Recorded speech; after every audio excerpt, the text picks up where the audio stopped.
we're going to win. And we're going to win a championship. Otherwise, why are we doing it?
What's going on, Cowboys Nation? Thank you guys so much for joining us on another wonderful Wednesday evening. As you guys know, it's your girl Cravin Cowboys, and as always, I got my girl Star in the building. How you doing tonight, sis? Doing good, doing good. What's up, everybody? Y'all know it's great, and we're glad to get together for another episode of StarChasers Girls Talk Ball. Got some exciting stuff to talk about today. The 53 man rosters officially out, and we pretty much have built out our practice squad. So we're gonna talk about that today and give our thoughts. Yes. But y'all know before you come in to please before we get started, please like the video. Please share. Please subscribe to our YouTube channels. And as it says down there on the screen, and also please comment below. We really do like you guys' comments live. But if you're also watching on the playback, please comment on the video. We try our best to interact with you guys, and to we like hearing your feedback. And sometimes I like reading my comments, because sometimes you guys give me thoughts or tell me things that I didn't know or whatever. Yeah. So please interact with us. We'd really appreciate it. But be sure to hit that like button. Yes, just like Sis was saying, make sure you guys hit like, share, subscribe. Thank you guys for joining us. And before we get started with, as we know, this past week, the Cowboys have had practices. They had the final preseason game, and you had the final, of course, the roster cuts that were, the deadline was yesterday, I believe, 3:00. And like Sis saying, had the 53 man roster release, and now with the practice squad building back up with some familiar faces as we see coming back to the Cowboys. Definitely excited about some of those names as we kind of dive into it. But like I said, I wanted to give just a very special shout out to my girl Star. Last week, I'm sure you guys saw her turning up. She went to the practice last week, breaking down the Frisco practice with Law, Balls Cowboy Sports, Lou Takes, just really turning up down there and really giving some fine information. I also watched your video, Star, offense versus defense, and just great video work, just great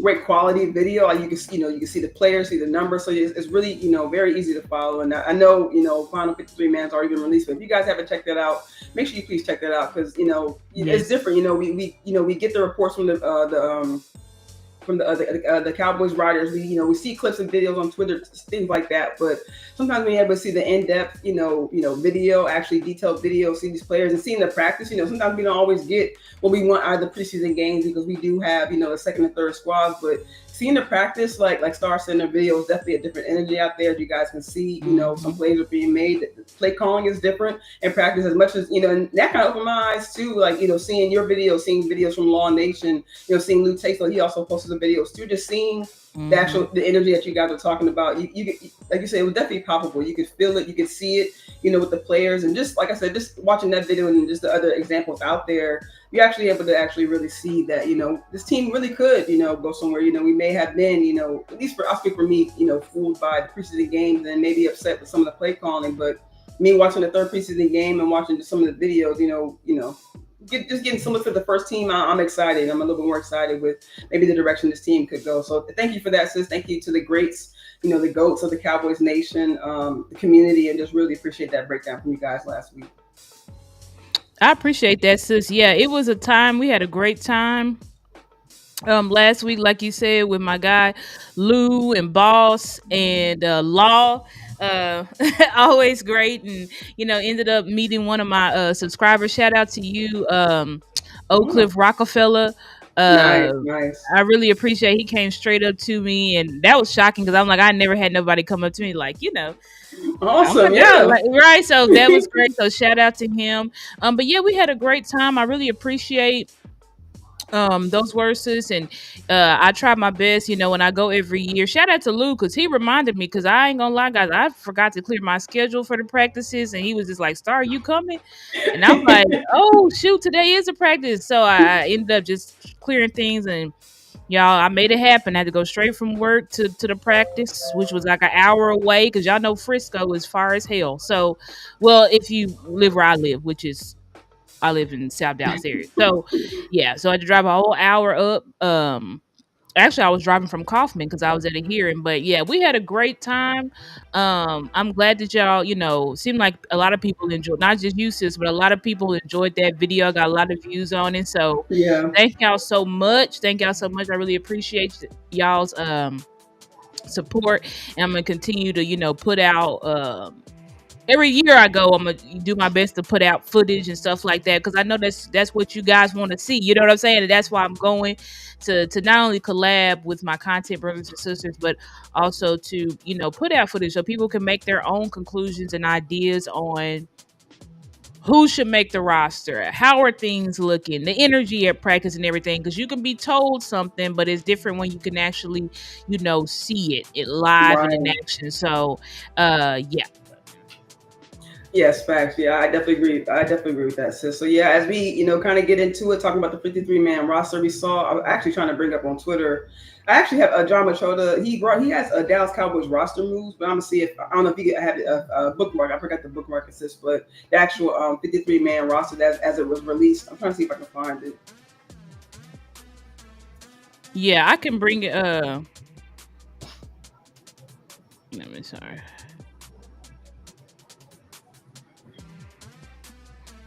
All right, y'all. So just in the meantime, while we do try to find the 53-man roster, I do have John Machota's tweet, and as he has the actual roster moves that the Cowboys have made, the players who have been released, those players who were waived, traded, awesome.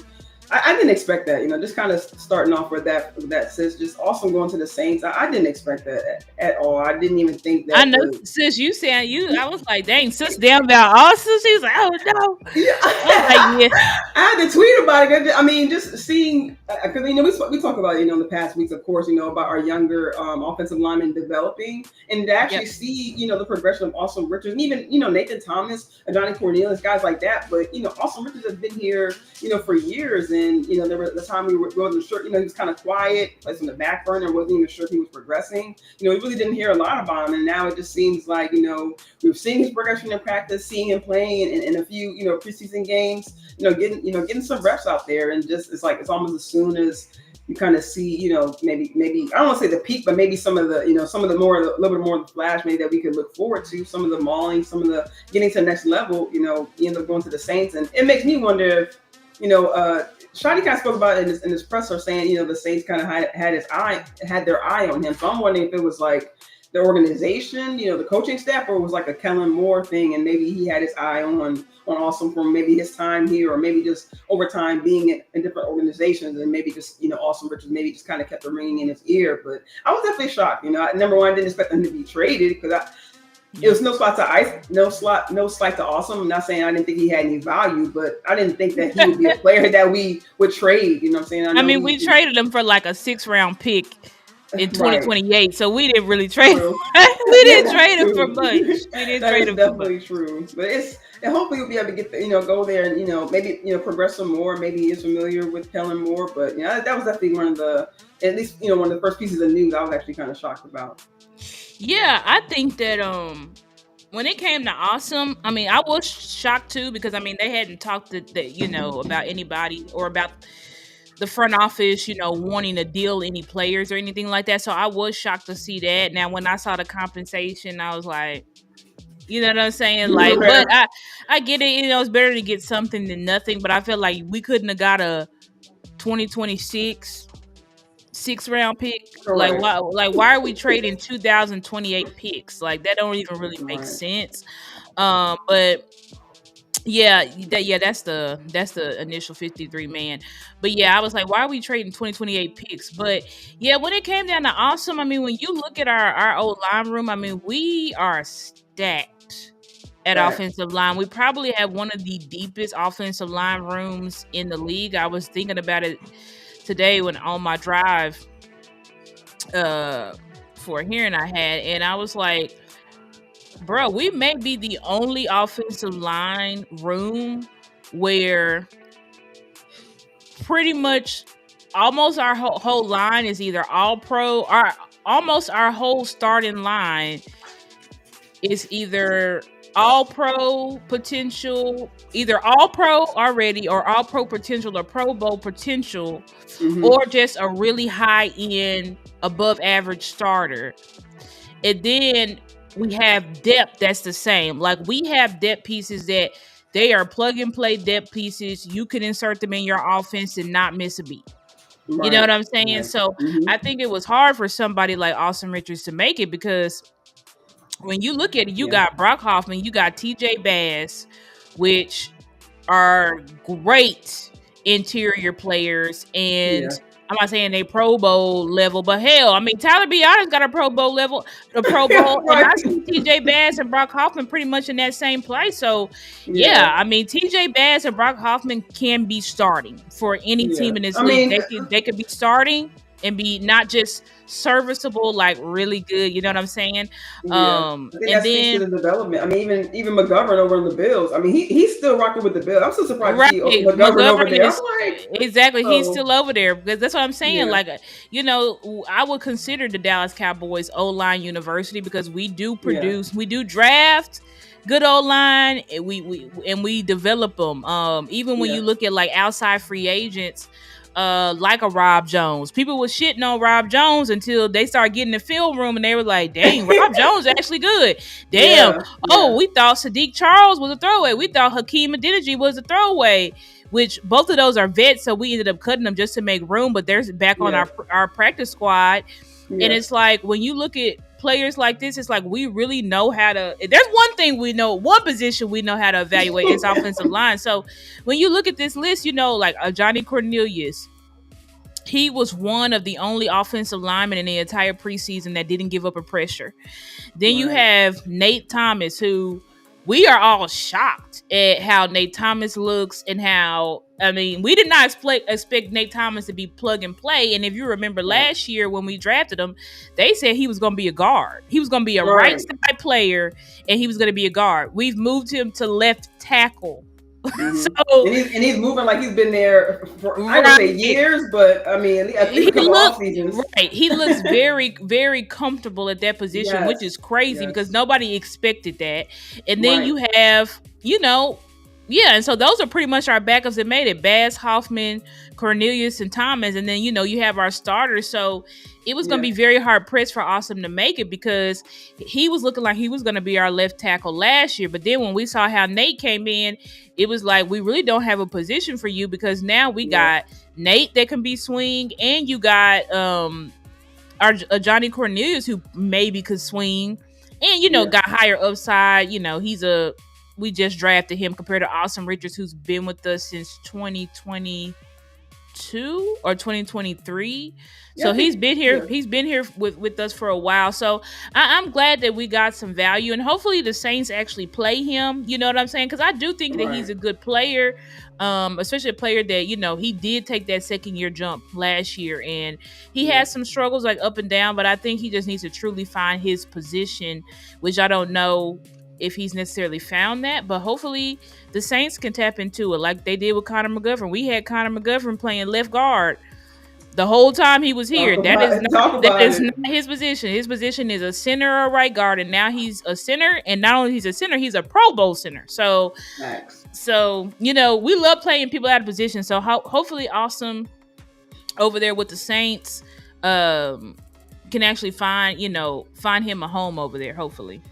Yeah, I definitely agree with pretty much everything you just said, sis. I mean, just speaking, like you said, speaking about the backup guy, just in general, like I'm really surprised about how Hoffman and Bass have progressed even more. Like you see them another year within a similar scheme. I know McCarthy isn't here anymore, but Shoddy, I know a new scheme bringing a new offensive line coach, but I really feel like not just the starters, not just the second team, not just the third team, but I know they do like a lot of musical chairs with the preseason games and the practices and things like that. But this is one of the first times I've seen almost each level kind of operate, all together. Like they say, 5 is 1. We see almost each person individually progress. Even the guys who were cut. Like you spoke about Austin Richards, even the vets, Sadiq Charles.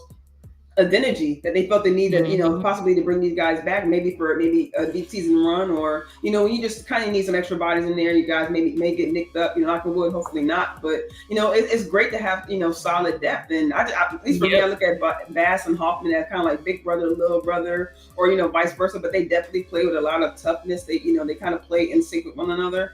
And then like you spoke about earlier, speaking about Nate Thomas, seeing him just come in and really just, like you said, being plug and play and just really being comfortable. The coaching staff felt it was well enough to be able to trust him and for him to take that on his shoulders and really just be like, hey, because I know, he doesn't really, hasn't done a lot of interviews before and since we saw I think the one time he did speak with the media, but even he was just like, look, I just, I'm blessed to have that opportunity and I'm going to make the most of, whatever snaps I am able to get. So just to see him kind of take advantage of, what could have been a little opportunity, could have just been practice opportunity. You know what I'm saying? The whole talk about Guyton the whole offseason, when he's going to be ready, you know what I'm saying? And then even also Richards kind of getting slid in there as far as competition, but seeing him come, pretty much come out on top with that starting position, at least for right now, until Guyton is able to come back. I'm definitely proud of a player who I think we're asking last season, where is this guy? What are they going to do with this guy for him to be so quiet, to make this kind of progression?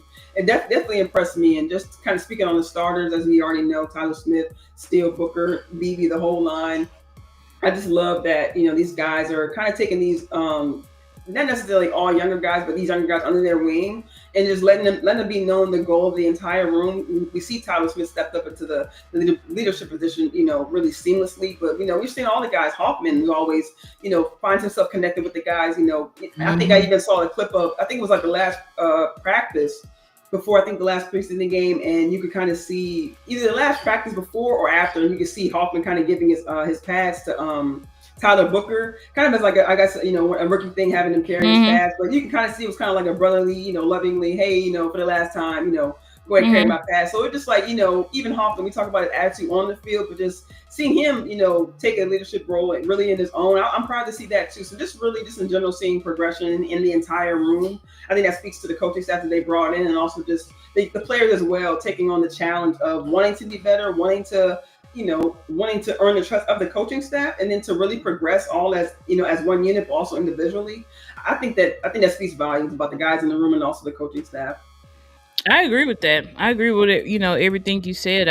I do think that we have a good room of, young leaders, because Tyler Smith and Terrence Steele, Hoffman, those are all still young players, so young leaders that can lead these guys. And I'm glad, there's no ego, because, Tyler Booker, he's a first round pick. Correct. Bass and Hoffman are undrafted free agents. You know what I'm saying? So, he very well could be like, I ain't holding your pass, like, boy, like, you feel what I'm saying? I'm better than you, but I'm glad that he still has that respect. And even though we ended up cutting Lyle Collins, like even them listening to Lyle and like still like taking in his wisdom. Even when we saw him in Yes. camp before he went down, Booker taking tips from Rob Jones. So it's like Yep. I'm glad that we have the right type of young folks or young Yeah. players who still realize like I have a lot to learn. Yes, I have the talent. Yes, I have the higher upside than this guy. This guy's Mm-hmm. peaked. I barely scratched the surface, but just knowing that I still have something to learn. I still have something to gain. I always think about Right. how the playmaker, he told that story about how there was a wide receiver on the roster, and he was washed, you know what I'm saying? He was washed at the time, but he was like, hey, that guy taught me everything I know. So it's crazy, like you can learn a lot because some people just may not have as much talent as you, right? Yeah. Bass may not have as much talent as Booker. Hoffman may not have as much talent as Booker, but they do have the wisdom, you know what I'm saying? They Yes. can help Yes. you, and they have played in actual NFL games, which is something that Booker has not done. So Right. yeah, And yeah. Go ahead. just to add one more point, I'm glad the Cowboys also decided to hold on to some bets too, because just a couple years ago we saw when they brought in Jason Peters. You know what I'm saying? At least for me, it shocked me even a year after that Peters was removed from the roster. Tyler Smith was still kind of harkening back to when the time when he was there, teaching them things that he knew. So I just like that they grab at every opportunity that they have to, like you said, gain wisdom and also gain the experience. Because you said these guys may not be as I guess highly valued, if you will. But like you said, they have the wisdom. Hoffman has played the snaps with the Cowboys bass as well. These guys have been in those moments, so to be able to pass that on to the young guys, and also to be able to play together, they can also not only teach them, but also at the same time, get at them while they're on the field, get at them while they're on the sideline, so they can kind of learn and go, at the same time. Too, I think it's great.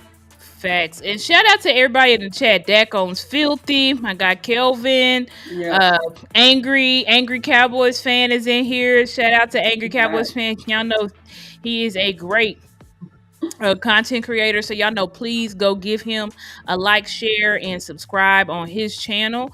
And then Yeah. also my guy DJ 100 Grand. Really appreciate you, 100 Grand, for being in here rocking with us. And also my girl Angie. I was just thinking about you, Angie. I was like, dang, Angie ain't been in our chat in a while. I'm like, I hope she, everything's okay. So clearly the universe, the God, if you don't believe in the universe, God, the universe, God, Yeah. clearly they hurt me. You know what I'm saying? Yes. Hurt me and put Angie in our chat. So I really appreciate that, Angie. Thank you so much for your support. It's so many people. I don't know why everybody is trying to steal our show time, but Star Chasers Girls Talk About had this day and I time, but thought now I everybody is I thought going it was me, live at sis. this time. I don't I thought know it was what's me. going on. I'm like, why is everybody just randomly going live today at this time? So I'm like, Facts. so I know it's gonna be like stragglers and stuff coming in the chat because people are divided between Yeah. everybody going freaking live. But anyway, it is what it is. But thank you for Yeah. those who say we're gonna be in here supporting us. I really appreciate that. Thank y'all. Yes, that's facts. It's just like you said, I just thought, I thought it was just me thinking like all of a sudden, no one was going live on Wednesday. Wednesday wasn't Right. even No one you know what I'm was saying? going Like live on Wednesdays. Now everybody is going live on Wednesdays. yes. Ironically, just when we're going live. So that's great. But Facts. anyway, it is what Facts. it is. But But yeah, we can you still want to stay on the opposite side, we can move to the receivers. You yeah, got it. let's just go down the list. I mean, we All right, can. bet. That's what this show's about. We're gonna look at the 53 and react to that and give our thoughts on that, and then move on. Move to the practice squad. Yeah, Yeah. angry. We do too. I mean, we chose this time because not a lot of people was ever going live, and I guess Right. people have Yeah, we moved. chose our respective other shows that were happening during the week, so we figured there was nobody on Wednesdays. You know what I'm Right saying? So now, I everybody going understand. live, but it is what it is. I know everybody out here just trying to make it, trying to get their content out and stuff like that. Yeah. You know what I'm saying? So, we gonna keep our show time because this is the best time for us, and Yeah. we just hope there's enough subs to go around. Right? There's enough subs, Yep. And we know our loyal people will be here regardless. So thank y'all so much. Look, Stephen White just came in. How you doing, A Stephen? Thank fact. y'all. Thank you so much. Really appreciate everybody's support. But yeah, we can definitely go down the list of just reactions. If there's any Yeah. shocks, and y'all can let us know in the chat. I did put um a prompt up saying who was y'all's most surprising cut, so y'all can let us know in the chat, like, who was your most surprising cut. What do you think about the 53-man roster? Who are you most excited that made it, that you didn't think would make it? Please let us know down below in the live comments, or if you're watching on the playback, please let us know in the comments, to the answer to those questions, you guys' thoughts. But yeah, we go down the roster. Yeah, so I mean, of course, we already we already talked about we haven't talked about the quarterbacks, but we know Dak Prescott, Joe Milton. I figured that would be as much, but we did see, not to get too far ahead, but we did see that they brought Will Greer back to the practice squad. Yes, So I'm shocked at that. I'm not sure if it's trying to please Joe or trying to please Will, because they don't want to hurt feelings. But I mean, we didn't have two quarterbacks. At least I don't think. Correct me if I'm wrong. We didn't have three quarterbacks. I mean, on the roster. But I mean, no, we did. We had did. three last year. Remember, because we had Dak, Trey, Trey and and Cooper Rush. We did. So I wonder. I mean, I wonder if they But go we battle had out them who's going to three be. on the active roster. This year, we're only carrying two Okay. on the active roster, and I guess we'll just have Will Greer. He'll be our emergency quarterback pretty much every game. Okay. All right. Well, yeah. And then we can go to the running backs. I'm not gonna lie. At least for me, like, my first reaction to that room is I didn't expect them to keep both veterans. I thought it was going to be either or. I don't know if I said it earlier on one of our shows, but I just thought it was going to be one veteran, one young guy, and they were trying to decide between Licky and Deuce, or maybe. But hold on. What you think about with Milton? Because when I listen to Shotty's press conference, he sound like he's too confident in Milton. Like, it felt like, because it when I look at Shotty and I observe his body language and everything, like, before preseason, when Shotty talked about Milton, his eyes almost like lit up, and he had these crazy comparisons. He's got an arm like Brett Favre. I never seen nobody throw the ball like that since Brett Favre. And he compared him to Josh Allen, when you have a big, strong arm, like all this stuff. He was just hyping Milton to hell. He was hyping him up like just the best thing, But then it was like, after preseason, you started seeing his tune change. You started seeing him be like less excited about Milton, and I thought he did some good things. I thought he eventually settled down and all of this type of stuff, but it just didn't seem great. And then they were like, so they asked him, like, so you're confident in Milton, and he's like, yeah, we're confident. If you're on the roster, that means we're confident, but we're still looking. We're looking out there for opportunities and things like that, which makes me think, like, I think preseason put a bad taste in Shotty mouth on Joe Milton, and I really think that he feels like, if that go down, I'm not really too confident that Joe Milton can even just not lose us games. You know what I'm saying? Like, So what you think about? What did you think about what his response when it came to Joe Milton?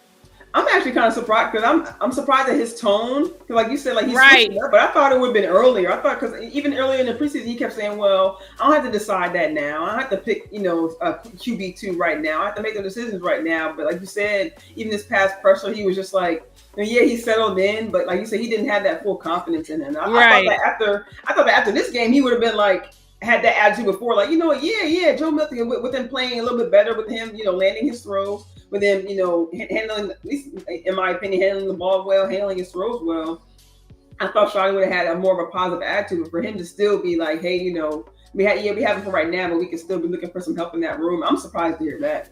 After, him, improving, at least in my opinion, in the third preseason game. I thought Shotty would have had just a little bit more confidence, but I mean, maybe it was reality for him. Maybe, it was a wake up call for him. Like, hey, this guy has only played, one true, a true NFL game. You know what I'm saying? Maybe this guy couldn't develop as quick as we thought, or maybe as quick as I thought. Maybe he thought that he could have been further along, or maybe he thought that maybe he would learn more. But I mean, going off two of the first preseason games, I mean, even if you go off maybe the 1.5, even at least in my opinion, the second preseason game, halftime should have been Joe Milton's time up and say, "Hey, let's go, get Greer in here, right? Let's get Greer, right?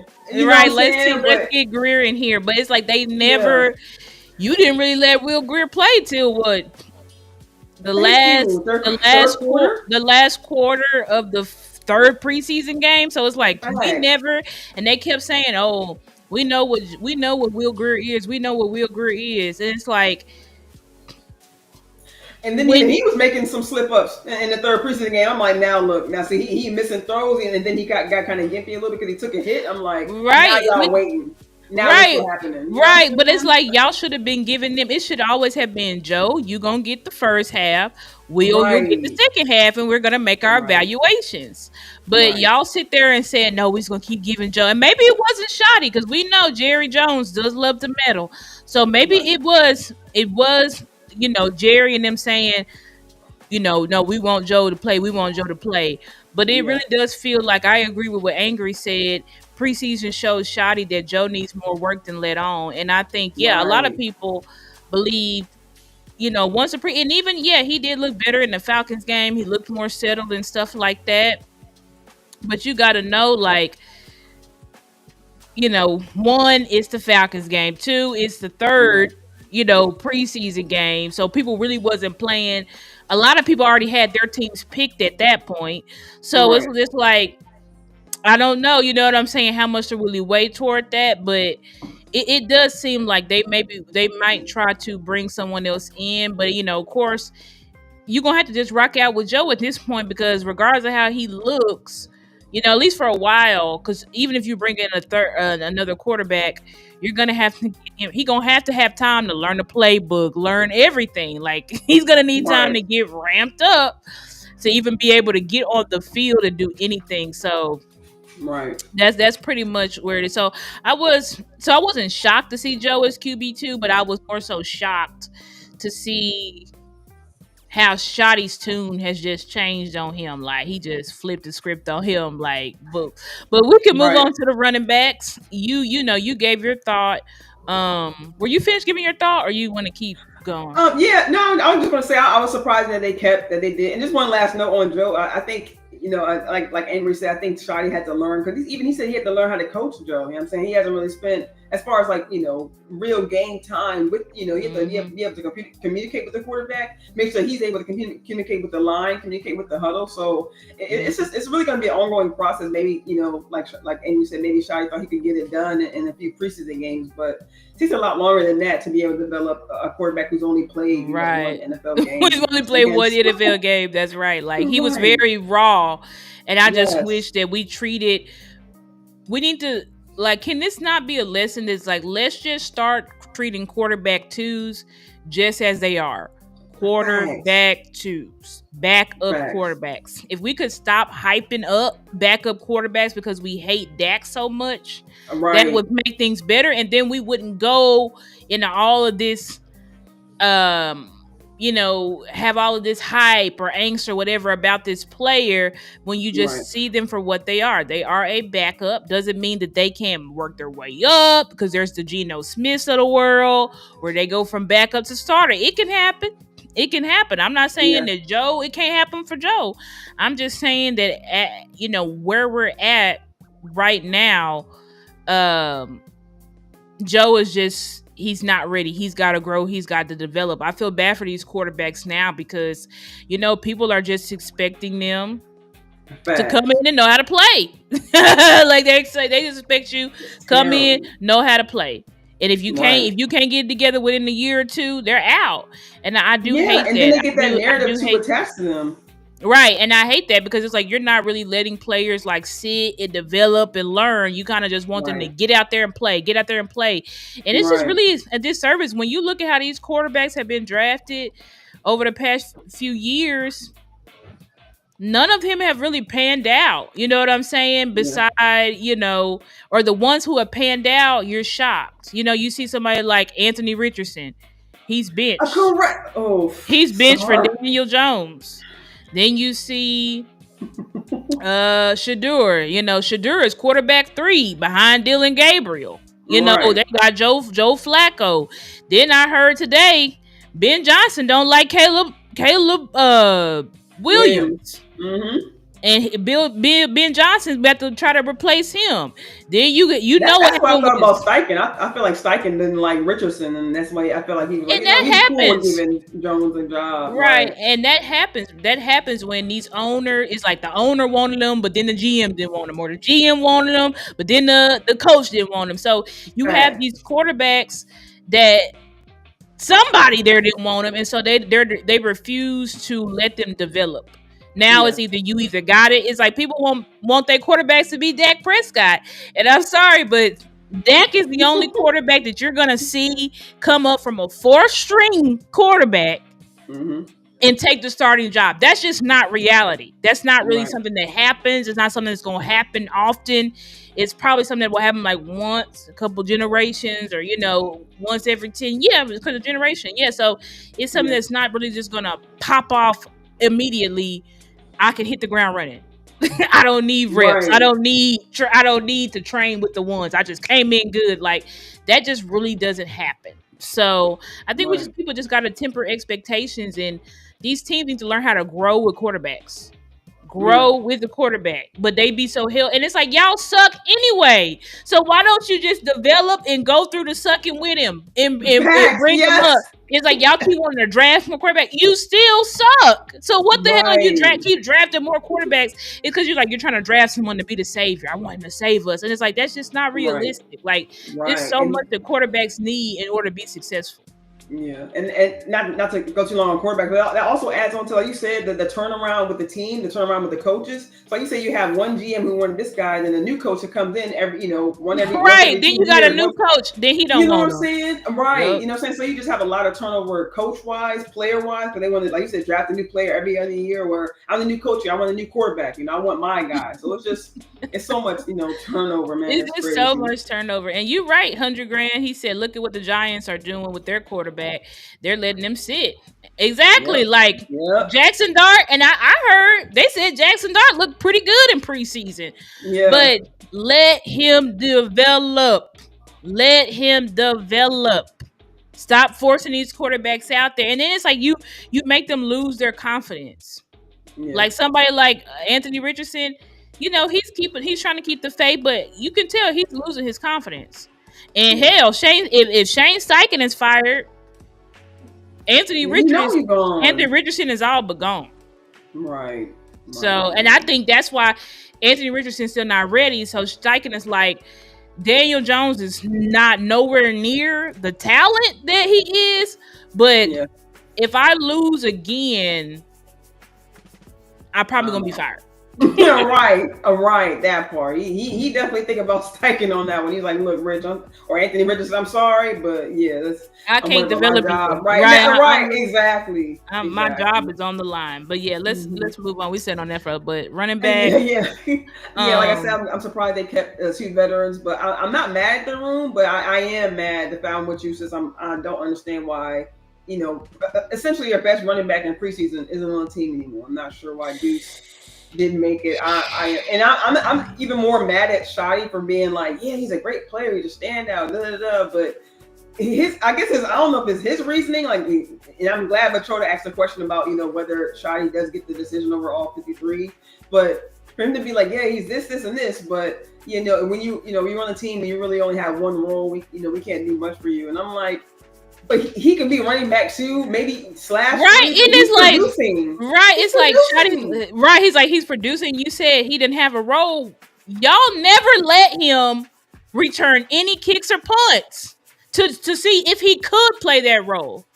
But you had Blue out there. You had Blue returning kicks. But you had Blue return. That's what I'm saying. Like some of this roster guys is fixed. Shotty said before the first preseason game, "Oh, we already have we already have our projection. We're just Correct. looking at preseason to see if anybody changes our mind. So it's like, yeah, basically y'all already knew y'all was gonna cut Deuce. And that's Right. effed up because Right. it's like it didn't matter how he performed, y'all was gonna cut him anyways. Yep. And then you talking about he's a great player and all of this type of stuff. And you could tell Shotty didn't want, this is what I'm saying. I hate the politics of the Dallas Cowboys because you can tell. Now I'm not saying Shotty was a believer in Deuce because his reviews on Deuce was always me, and a lot of times he would even forget Deuce's name. He was, oh, we got this one, oh, and then there's Deuce. You know what I'm saying? Like, so it was like Shotty never respect Deuce, no way. But Correct. still, you could tell he didn't want Miles Sanders because he was like, yeah, you know, we got Javonte, and you know, we got, and he's this now. You got the rookies, and then we got Miles Sanders who spent that time with Philly. Right, who's done it before. Right, he's done it before. That's what he said. I was like, who's done it before? I was like, yeah, he definitely didn't want him. This was Jerry and Steven. They want to try to what's it called? They love we revitalize this player. So what they're trying to do is revitalize Miles Sanders and create a story out of that. But it's like it was clear from preseason, Miles Sanders ain't got it. It was clear from training camp. I went and saw Javonte Williams live. Not feeling it. I'm gonna be real interested to see what he's gonna do versus Philly because.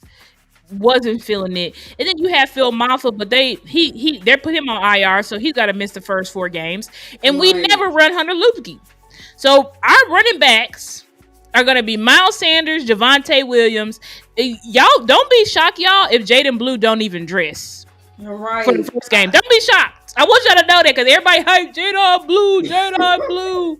I'm like, don't be shocked if Blue is not even dressing out. Versus Philly, and if he do, he gonna be getting scat work because I think that ankle of his is actually messed up. Not that he played bad, but that third preseason game, just like you said, it was Deuce, not good. Maffa, Blue, right? What did we see Blue outside the touchdown? And that was at the 1 yard line, the goal line. No shame. He made it. You know what I'm saying? But he did make it. He did have a run with a burst to play before that, but other than that, we really didn't see a lot from Blue from the third. He didn't do much. He did not do much. And that little goal line touchdown he did, y'all hyping that to hell. Y'all told me scoring at the goal line didn't matter. Yeah, right. I saw your tweet. I'm like, yes. Now y'all like, now y'all saying that that Blue got it because he got a literal goal line touchdown. Like, all right, y'all gonna see what Blue is, and now they need to not play Blue until he's fully healed from that ankle. Yeah, and I'm with that. I feel like he's clearly not healed. Right. Not that they threw him out there, but I feel like they wanted to use the third preseason game to say, okay, let's see what we at least can see what we see from you. You know what I'm saying? We didn't get to see you from the first 2 games. Let's at least see if we can get you out there and maybe run some snaps. Because not that I thought he was limited, but I just felt like we didn't see a lot from him. We didn't see a lot of yard gainage. I don't know. I just saw him averaged like 1.8 yard. And Stephen White, Deuce, you said he looked light. He looked bad last game. He was the best running back. There's no way he looked bad. What game are you talking about? There's been no game where Deuce pass pro. Right, and he was balling in pass pro, so I'm unsure what you're saying. I'm unsure what you're saying there. No, it's not to you, Stephen. I'm just saying, like, Deuce, like, and even the second preseason game too, like, Deuce has been balling in pass pro. Like, he's right. In my opinion, he's been I haven't watched every running back equally as far as pass pro, but in my opinion, he's been one of the best pass pro out there. Yeah, he was definitely one of the best, if not the best, the whole preseason game. So we cut Deuce because he is 5'5". Right. We cut him because he's 5'5", and people just don't want small running backs. They just don't believe in small running backs. They don't believe. There was a clear bias against Deuce since he got here. I don't think he ever should have been drafted by us because I don't believe this coaching staff ever believed in him. Ever. I don't think Mike McCarthy wanted to draft him. I think it was Jerry. And I don't think Shotty wanted him. He drafted a running back. Just to say he had a running back. Right. And it was a story because his dad worked and all that stuff. But it's like they never wanted Deuce. And it was clear because they never played him. They never played Deuce. So, and now, I'm worried about my guy Deuce because I thought maybe he'll get picked up on waivers. He didn't get picked up. So now he's just out on the streets. So I don't even know. Like, it's clear that there's a bias. If you're 5'5" in the NFL, you're not gonna get any playing time. Yeah. You said the way he got tackled. Yeah. I can see what you mean, Steven, because he did. At least for me, I don't feel like he got thrown around. I feel like he just kind of bounced off. I feel like he kind of bounced off the line. Like, I feel like when he's talking, he just bounced back, and he's popping right back up. So I got right. He's kind of like an agile. I think he used to that. Right, I mean, right. He's used guy, he probably exactly. got friends or brothers, maybe right. down in his family. Exactly, But I agree with me about. You know, what I'm saying, he probably used to that. Right, I agree with that, but it is what it is. I mean, Deuce is off the team. I was very sad and disappointed, but I'm hoping for the best for him. I'm hoping that a team, takes a chance on him and actually gives him a chance, because he never had a chance here. He just didn't. So, I agree. We can move to the wide receivers. I mean, I said this early, weeks ago. I feel like Tolbert was going to make the team, in name only and based off the touchdowns from last season. right, like that's true. Because if you name any other, and I feel like any other player, I ain't gonna say any other, because I know there's politics and stuff like that, but you bring a wide receiver in here who had a camp like Tolbert, just solely off this 2025, had a camp like Tolbert, had a preseason like Tolbert. I know he didn't play a lot, but he would be good. You feel me? It's like, what did Tolbert really show? Like in this year's camp? You know what I'm saying? He was constantly being jumped over, thrown around the field, plays being made over him, interceptions. That's just like, that's not a guy. And even just kind of go back a little bit for Sanders. We didn't see him a lot in camp. He was out hurt. So how do you... We didn't really get no real evaluation of Sanders at camp. Man, right. There's I really saw him was during the scrimmage, and that's it. None of these backs, let's just be honest, none of these backs showed anything. Like, Javonte Williams didn't earn shit. Right. He just got the job. So I think it was awarded too, because he wasn't in preseason. I'm still blown about that. A guy we haven't seen at all, period. We haven't seen him at all. He hasn't looked like he's supposed to look since his rookie year, since he's suffering from these 2 leg injuries, and we just gave him the job.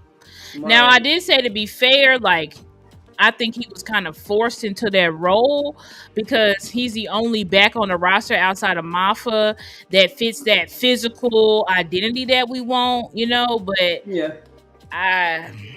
I mean, there's without looking elsewhere. I'm just we could have made a trade. There were several backs released. Davian Martinez. There were several backs that were released. I was mad about and it's like y'all, right? And it's like y'all not even interested in none of these guys. I mean, Jaquincy Jackson. It was a lot of people that I feel like we could have just took a flyer on, but Cowboys running, but they had that. I think they had, like you said, like I think this room for me screams politics, because outside of the complete room is politics. Really, you know what I'm saying? Like outside of Mafa, the whole room is politics. The whole room is politics. We saw Lipke one preseason game last season, and then didn't see him at all this preseason. It's just it's crazy. But and Lipke, I mean, it's clear. There's one person that Shotty love. It's Lipke. All right, Shotty, you better use him too, because you just, bro, of course we got Hunter Lipke. Every time he talks about, he just smiling and grinning. Okay, well, we'll see if you actually use him, because what is Lipke is good. I'm not saying Lipke is not good. I do think Lipke is good, but we'll see if he actually uses them. That's what I'll say. We'll see if he actually uses them, because y'all said that same stuff when Mike was here. And Lipke, actually, we started bench. Like, Lipke had some good games, and then all of a sudden, we just made him a blocker, and then that was it. Like, I really don't get these coaches, bro. I don't get what they see. And maybe it's just some of this stuff is just off the field stuff that we'll never know. But I don't get some of these decisions. I don't get some of these coaches.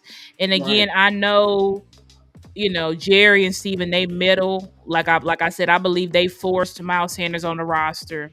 Yeah. They forced it, they forced Javonte Williams, but I just think that, you said Davis looked the best. I feel like y'all kind of, I'm not gonna lie, I feel like y'all kind of hyping Davis a little bit. You know what I'm saying? Like, he ain't really do much the second. He ran well at the end of the Ravens game, and then he didn't do anything versus the Falcons. He got like a carry.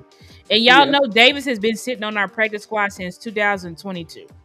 Yeah, for a long time. So it's like, if Davis was like that, nobody else try to get you at this point. But that's just and Stephen White, just know it's okay.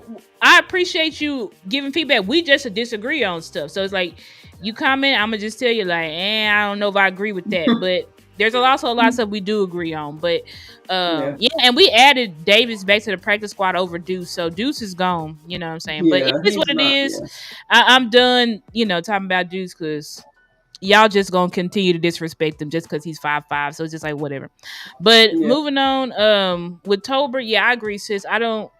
There was nothing that Tolbert did to earn it. You know what I'm saying? Like, well, last year, right? Last year, he did pretty good when it comes to if you just look at the stats.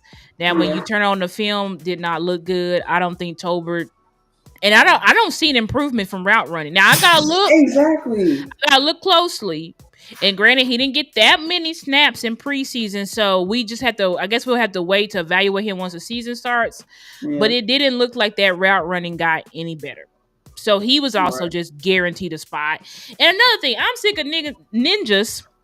Said you crazy. I'm sick of ninjas saying, "Oh, Tolbert, that's Dak's guy." I was like, when did he become Dak's guy? Just because Dak throws, he can't help that Tolbert be open on scramble plays. How does that make him Dak's guy? Like, when have you heard him and Dak just got this great relationship? Like, yeah, he shows up to the throw meetings, but a lot of players show up to the throw meetings.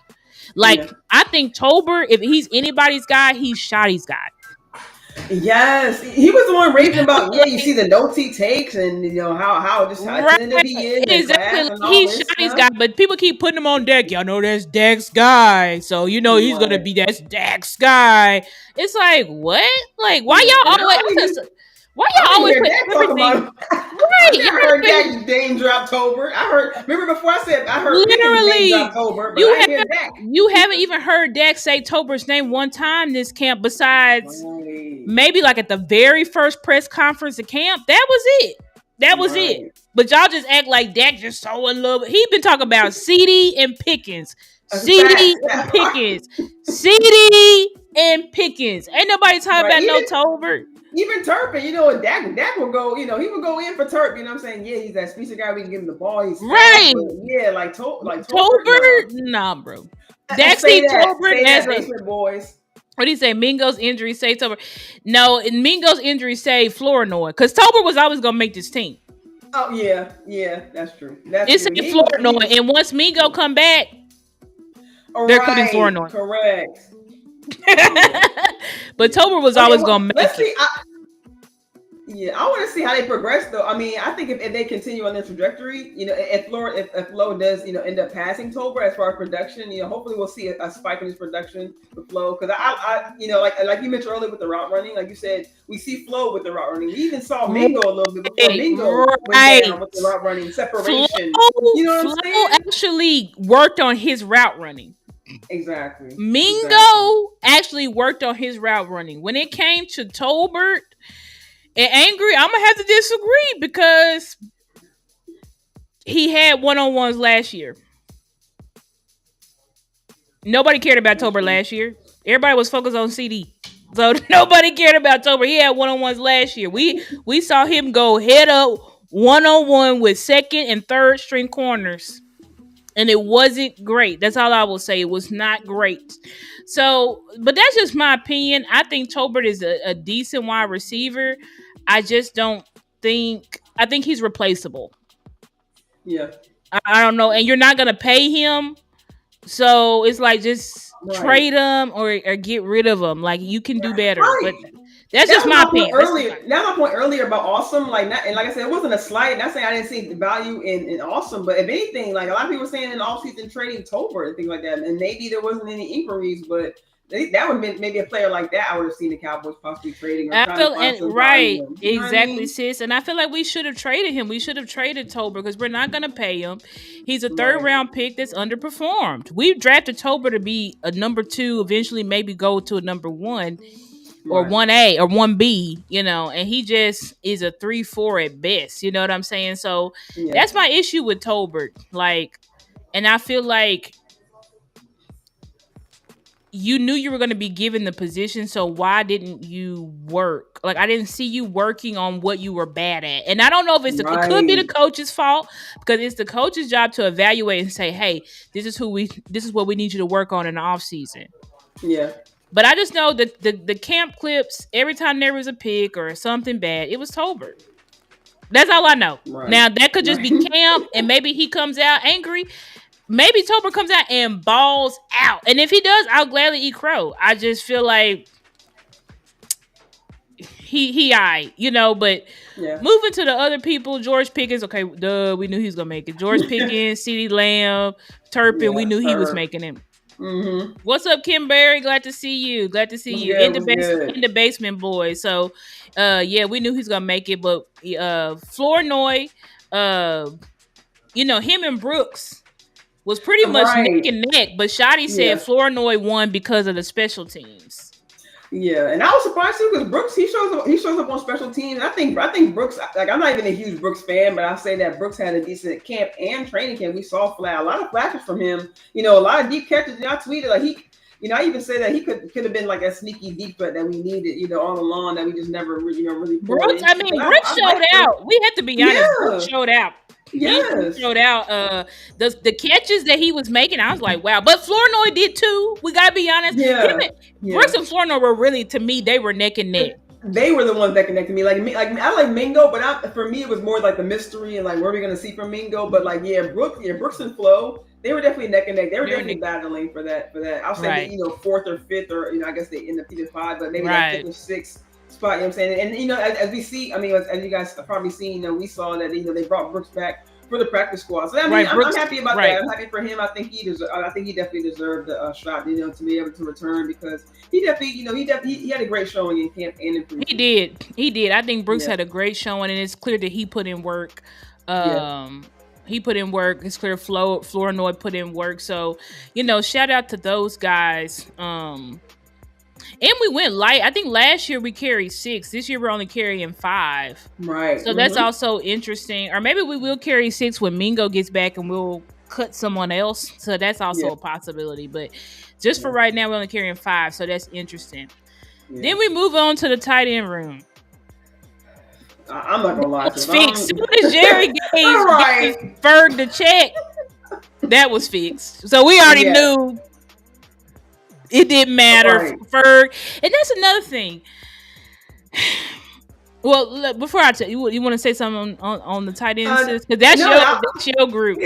I was going to say, nothing else. Like you said, I'm not surprised. Of course, we knew about Jake, and of course, Schoon, the second round pick. I don't think they feel like they want to give up on him. And I feel like he had a decent camp. His first off season, kind of getting back involved, not missing really any time. Knocking wood, that's great for him. I'm glad he was able to spend time with the guys going on the trip and within camp.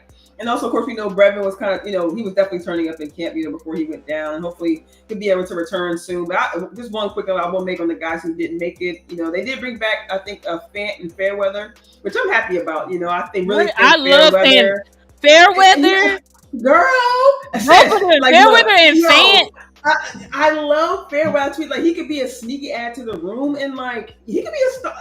Maybe number 2. Fairweather is good. The catches, and I know one of his catches he had they got erased because of penalty.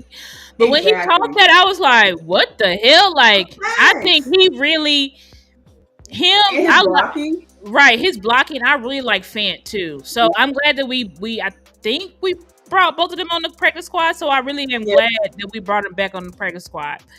Now, and I agree with basement boys here.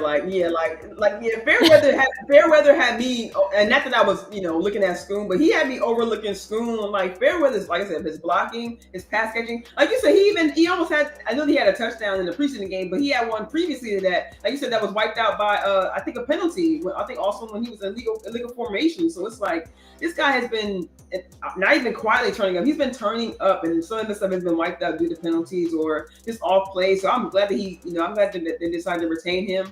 I think he could, throughout the year, I think progress and, maybe sometime next year. I wouldn't say this year because, I think, Brevin could come back. Fant was doing some things as well. That's another thing I'll say for Fant.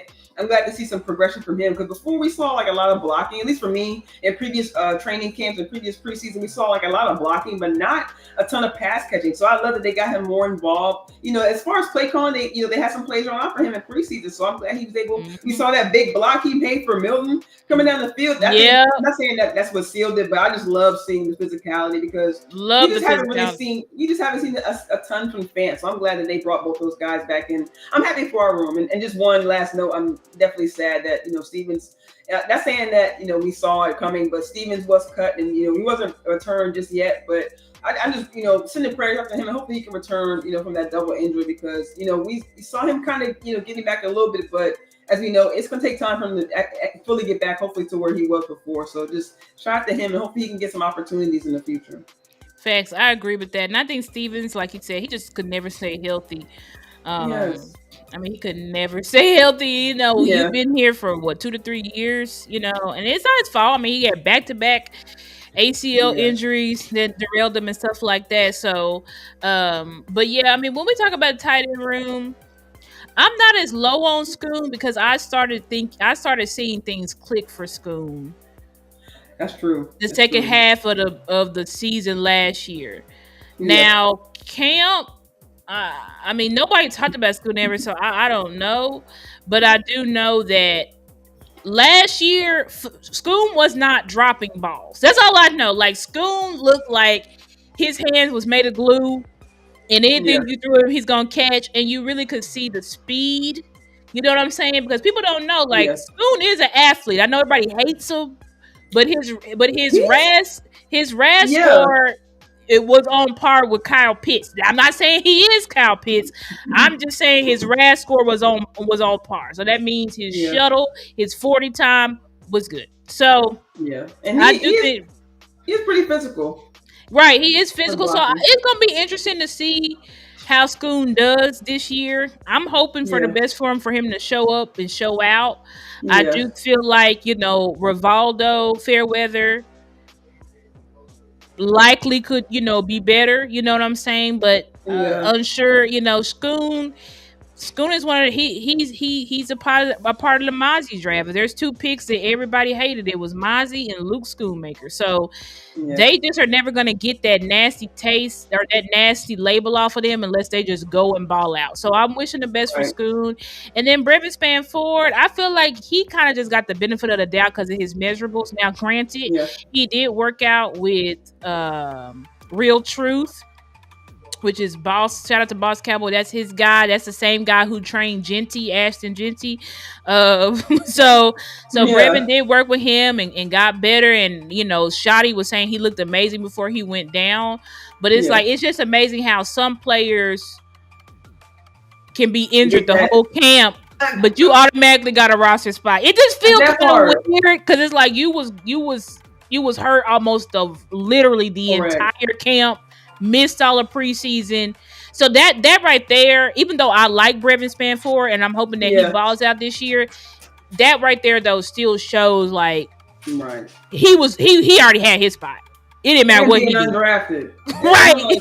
Bro. The only undrafted person to make the team last year, but now like you said, it almost seemed automatic. Like we were going off what he did and going from OTAs and really leading up to camp because he wasn't really in camp a lot because he got hurt, right? He got hurt literally like the first week of camp. So it's just amazing how he just makes the roster over someone who like Fairweather and Fant, who's been putting in the work. But like I said, they were saying he looked unstoppable at OTAs and all this stuff. So I really hope that he balls out.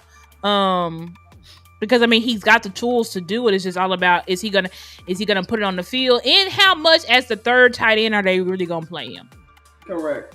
So that's another thing. Like how much are y'all really? Because we are also going to be playing Hunter Lupke as a tight end and a running back. So it'll be interesting to see how much he actually plays. I'll just say that. It'll be interesting to see how many snaps does he actually get. Because I don't see it being that much.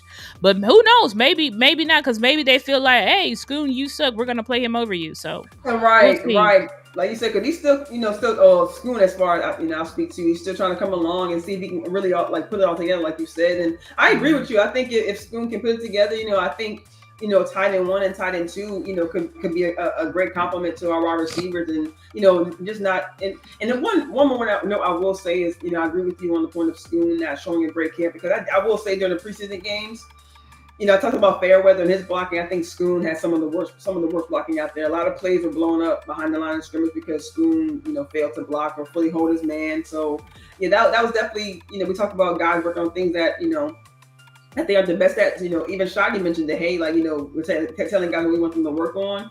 But that was something that he mentioned for, because that was something that Schoon was kind of praised on, last couple of years, outside, he wasn't great at pass catching, but his blocking, that's something he was great at. But to see this past preseason, the way his blocking was looking, I say the last 2 games, just from what I can remember, they weren't the greatest. So hopefully he can improve in that, because he has improved as far as pass catching. But I mean, right. I'll say for me, blocking is a little more important, because we need, trying to get our run game up. That's true. Blocking, that's more important. But that's for all the tight ends, sis. I don't know how Span is looking blocking, but Ferg also is terrible at blocking. So they really Lunda, right. They need to get better at blocking, because right now none of them look great. Yeah, I'm gonna just be honest. Like, Ferg, your position was given to you. You got a check, so it's given. So I really hope you show up, because last year was a travesty. So I really hope you show up this year, Ferg, because if not, our tight end play not gonna be great. I'll just say it on him. Like you said, Schoon. Yeah, we're banking on you. Right. Everybody's banking on you, because we done paid you $30 million guaranteed. So we're expecting you to go out there and perform. No excuses. So yeah, it's gonna be, that tight end room is gonna be real interesting to see how they actually perform. I think Fairweather is 6'1". Stephen White. I think it's 6'1" or 6'2". I think I heard it during the game, but I gotta go back and confirm. But I think he's 6'1". Yeah, they have they have the heights on the list right there, sis. Oh, but he's not on the list. Never mind. Yeah, so I forgot he's been cut. Never mind. Sorry. Yeah. But anyway, moving to the D line. Micah Dove, you know what I'm saying? Right. Micah, Dante Fowler, Donovan Ezaraku, not shocked. Sam Williams, not shocked. Now, to be honest, I also think Sam Williams could be a good trade candidate. Right. Because you're not going to pay him. And I know he only played a few snaps, but I didn't like what I saw from Sam Williams in the preseason. No, I was like, he should play more. Right. It's like, you need to play more. Y'all just guaranteed him that spot. And he just looked like he's still out there just doing the same dumb, boneheaded shit. Do y'all remember all them penalties Sam Williams got us in 2023? Right. Wasn't good. You know what I'm saying? It just felt like you were a whole year removed and you still out there doing dumb stuff. Right. Yeah. No, we talk about Dak not playing, a game in, so many odd months. Sam Williams had to play, I think, in almost 2 years? I think he got hurt at the beginning of camp last season. Right. He got hurt beginning of camp. I'm just trying to figure out why, like, where the reasoning comes from not playing. I understand maybe, fear of injury or, not want to take any chances, but he hasn't played any snaps. Like, how does he only come along in training camp practices in the scrimmage versus the Rams? Like, you can't come that far at that much progression. And just in my opinion, maybe you can, having a full off season, but I would love to see Sam Williams out there. Yeah, me too. I would. I think for yeah, so Sam was a shocker. Marshawn Nealon's not really a shocker. He's kind of like we drafted him to be our D-Law replacement. James Houston is someone that I'm very glad, because even though there's a lot of politicking in the room going around, James Houston making the roster is big, because usually people like him, we cut. It don't matter how they perform. It don't matter how they perform, we cut them. You know what I'm saying? We're like, you're bottom of the depth chart, you're not making the team. So the fact that we actually let James Houston make the team, and I hope we actually play him, because politics can get in when you have Donovan Ezaraku ahead of him. You know what I'm saying? Which you got to ask yourself. I know Dono was a second round pick, but what did he do in preseason? Right. Even Shotty said that he still needs to work on his development. Shotty himself said that he has his rookie phases. He still needs to progress. He has some progression to go. Like, and we saw, in my opinion, we saw some slight progression going throughout the games, but there wasn't a lot of time you saw as a Rocky. You saw some flashes, but you didn't really see him getting to. We definitely saw Houston, and even another thing I'm kind of a little mad about, Tyrus Wheat. He ended up being claimed by the Lions, like. And I tweeted this out earlier, like, we spend time developing these guys, and then for them to get snatched off by another team sometimes. Like, I know we maybe a bit, of course, lower on the depth chart, but I like his progression this offseason. I like what I've seen, working the opposite side of James Houston. Those are the two guys that stood out to me in preseason. So just being honest, I was kind of talking about that. You know what I mean? I thought for sure, even if we didn't have Wheat on the 53, we for sure could have. I mean, but even though we're practice squad, someone could have claimed him. So he got claimed. You know what I'm saying? So it's just like, wow. Because he's actually, I knew it was going to be hard pressed though for Wheat to make it, because it's like, who are you going to keep him on? Who are you going to keep him over?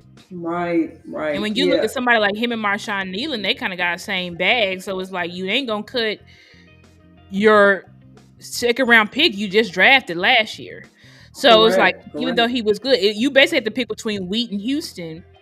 And Wheat is more of a run stop edge setting type of DE compared to, they can give you some splash in the pass rush, but I'm not really like a refined pass rusher like that compared to James Houston, who is a refined pass rusher. Clearly, he did look unblockable the whole preseason. Now, of course, once he goes against starters, we don't know how he's gonna look, but we do know he looked great against, backups at least. So that was something that was interesting. Perion Winfrey is another guy that I'm glad that made it. I did think that Perion did deserve to make the team. He clearly had a lot of flash plays in preseason. Had a lot of flash plays. He is a 3 tech, but I think they're gonna try to play him like a tweener. They basically probably gonna try to make him a Chauncey Golston replacement. That's what I think they're going to try to do with Perion, to where, because you saw in the preseason, they played him standing up. I think they're going to just use him as their chess piece across the line, because he can kind of play a little bit of everything. He doesn't have a true position. So I love his size. I mean, and being taller. I'm saying mentioned Chauncey, but he's taller too. So some of that height, and I saw he caused a lot of disruption at the line of scrimmage, and I feel like he can just get his hands up. You know what I'm saying? And maybe he does feel like a very He's a very disruptive player, and y'all have to remember, Perion got it out of the league for off the field stuff, so it wasn't that his play, and he was a third round pick, I think, out of Oklahoma. So he's got a lot of promise. Hopefully he can find himself a home here, because I can see him, if he performs very well, then we'll probably he'll be a guy we'll just throw 2-year, unless he balls out and a lot of teams want him. But if not, I feel like he's a guy we could probably keep around for the next 2 to 3 years by just giving him a little a Dorrance Armstrong contract or something like that. While he's here. I think I'm looking up now on Wikipedia. It says he was with the Jets, but I think I heard that he was once with Coach Whitecott, and I think he had spent some time. I forget. Right, I heard. Or something like that. Somebody said that he was with Whitecott, and so Whitecott looked like Perion is his guy, as well as Solomon Thomas. Right. Which I would have loved to see Solomon Thomas. I know that he's a vet, but it's he's not a Pro Bowl, all pro vet. You know what I'm saying? This guy's a journeyman kind of. And it was not too much of a journeyman, because I think he just went straight from the 49ers to the Jets. So he's not that much of a journeyman. But I mean, this is his third team that he's been on. I would have liked to see Solomon Thomas, especially because they talking about potentially playing him at the 1 and all this crazy ass shit that didn't look like it worked at camp, but they say it's going to work versus Philly. So we'll see. I guess we're just gonna have to wait till next Thursday to see how that turns out. But Solomon Thomas was not a starter on the Jets, so I don't know. We gotta see. I'm hoping for the best. Then of course, my guy Mozzie made it, which I know not a lot of people were excited about. That sounds like the coaching staff, especially Shotty. Shotty is being very weird with Mozzie. I do not see Shotty publicly critiquing any other player, but he is publicly critiquing Mozzie. He is saying Mozzie is not consistent. And yeah, we saw him flash, but then you can't flash and then have 2 plays where you're not holding the point of attack as strong. Like, what the fuck? Like, it really feels like he's got it. And I don't know if it's off the field stuff, like if there's something that they're seeing with Mozzie behind closed doors that they don't like. Yeah. I don't know if they just feel like he's not a scheme fit, or I don't know if it's more so I'm coaching him tough because I believe this is what he needs to max out. Because if we're going to be honest about Mozzie, he has always been a player where, since college, he's a player where against the best competition, he balls out.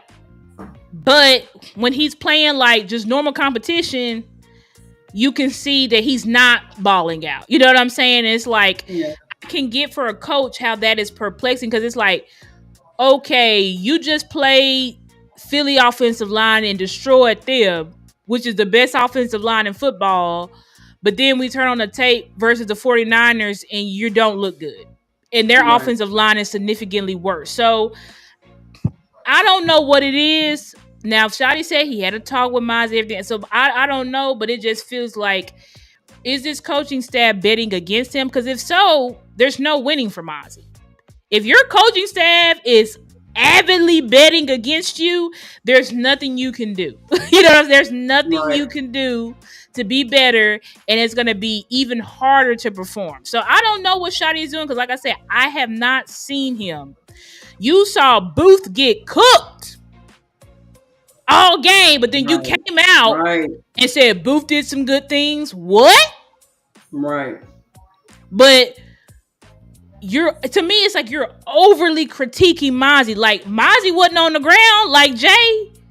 Mozzie wasn't on the ground like that person. Exactly. But Shotty's talking about Mozzie like he is just out there getting destroyed and he's a serious issue. So I just feel it's kind of weird, his language around Mozzie. I don't like it. I feel like if you don't believe in him, bro, just get rid of him. Right. Just get rid of him. I agree. Trade him, whatever. Just cut him, get rid of him. Because betting against your own players is not going to end up anywhere good. Right. No, I definitely agree, because like you said, I mean, I know Michael Parsons is completely different, but it seemed like Shotty would keep a lot of his private conversations, or even he said, a lot of times I keep to myself, or I keep it between me and that player, so on and so forth. Like you said, like every press conference, and at least for me, it seems more as of recent, because even early in their offseason, he wasn't really talking about, okay, we need to see this from Mozzie, we need to see this, or I told them this, I told them that. We weren't seeing, at least for me, I wasn't hearing a lot of it, but it seemed like as soon as camp started up, they started asking more questions. Oh, did Mozzie lose weight? Did he do this? Did he do that? Right. Like he started feeding, like you said, he started kind of feeding it to it too. And even this most recent press conference talking about something. I spoke with Mozzie. I let him know he had a good practice. He had great practices this past weekend, but then we still seen some inconsistency. So I let him know that. And he even said, even him making the team, he still let him know that it wasn't, not because you're a first round talent, not because, it's nothing and all that. And I'm like, I understand, particularly a player, but it's like, you're going above and beyond to be like, it's not possible. You're not this. Exactly, sis. What? And then telling him, just because you make the 53, don't mean you're going to make the game day roster. It's like what? Yes. You purposely telling the media all of this shit about Mozzie, who the media hates. It feels weird. Exactly. It feels weird because I'm like, I get tough coaching, but what coach just be publicly undressing their players to the media? Right. And like there's plenty of the players who could be like we mentioned earlier, Tolbert, who had so many touchdowns last season. But Tolbert looked like shit.